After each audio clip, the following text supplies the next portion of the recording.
This is All India Radio, the news read by Valsa Williams. The Election Commission has issued notification for the fourth phase of Lok Sabha polls. 71 constituencies spread over 9 states will go to polls in this phase on the 29th of this month.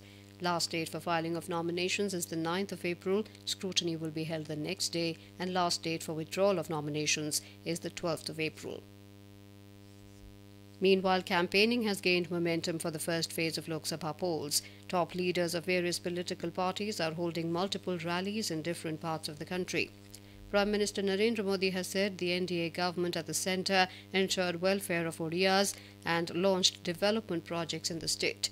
Mr. Modi criticised the Naveen Patnaik-led Odisha government for not cooperating with the centre to bring about speedy development in the state. The Prime Minister was addressing an election rally at Bhawanipatna in West Odisha, calling upon people to vote for the double-engine government of the BJP at the centre and the state.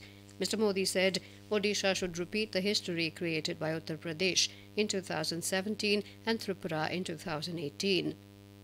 Listing his government's achievements, he said the NDA government has constructed Pakka homes for 8 lakh families, provided power connections to 24 lakh homes and gas connections to 40 lakh mothers and sisters. Mr. Modi said under the Congress rule, middlemen benefited largely and people had to migrate to other states, leaving their families. The Prime Minister will kick off campaign in Bihar this afternoon. Mr. Modi will address election meetings at Jamui and Gaya. The Congress today released its manifesto for the Lok Sabha elections, in which the party has promised to ensure minimum income guarantee to the poor and provide jobs. Addressing a gathering after releasing the manifesto in New Delhi, Congress President Rahul Gandhi said under the minimum guarantee scheme named as Nyaya Yojana, the party has promised to give 72,000 rupees annually to 5 crore poor families, constituting 20% of total population, in their bank accounts with monthly installment of 6,000 rupees.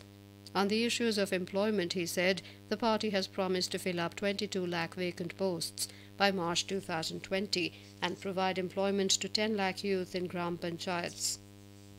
The Supreme Court today refused to accord urgent hearing to Congress leader Hardik Patel's plea challenging the Gujarat High Court order rejecting stay on his conviction in the 2015 Vispur rioting case. The matter was mentioned for urgent listing before a bench headed by Justice Arun Mishra. The bench, also comprising Justices M. Shantanu Gaudar and Naveen Sinha, told the counsel for Patel that there is no urgency in hearing the matter as the High Court order was passed in August last year. In Jammu and Kashmir, Pakistani troops violated ceasefire yet again in Naushera sector of Rajouri district today. According to defense spokesperson, about 11:30 a.m., Pakistani troops started unprovoked and indiscriminate firing, shelling Indian forward posts with artillery, mortars and small arms fire. Alert Indian troops retaliated and the firing was going on when reports last came in. India and Chile have signed 3 MOUs for cooperation in the fields of mining, culture and empowerment of persons with disabilities. The agreements, which were signed during President Ramnath Kovind's visit to Chile, will further enhance engagement in economic, social and cultural fields between the two countries. Chile is the 6th largest trading partner of India in the Latin American region. India and Chile have also agreed to work together to strengthen global response to defeat and destroy terrorism in all its forms and manifestations. Mr. Kovind said this after brief talks with his Chilean counterpart. He said both countries committed themselves to further strengthen economic partnership. Army Chief General Bipin Rawat is on a 4-day tour to the U.S. to discuss issues of mutual interest in military cooperation. During the visit, General Rawat will interact with senior military officers of the U.S. Armed Forces to take forward the military-to-military cooperation.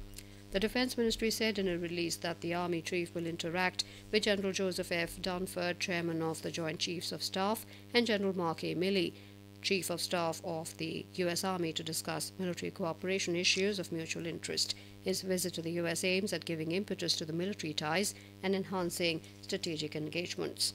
In IPL cricket, Rajasthan Royals will take on Royal Challengers Bangalore in Jaipur today. And with that, we end this news bulletin.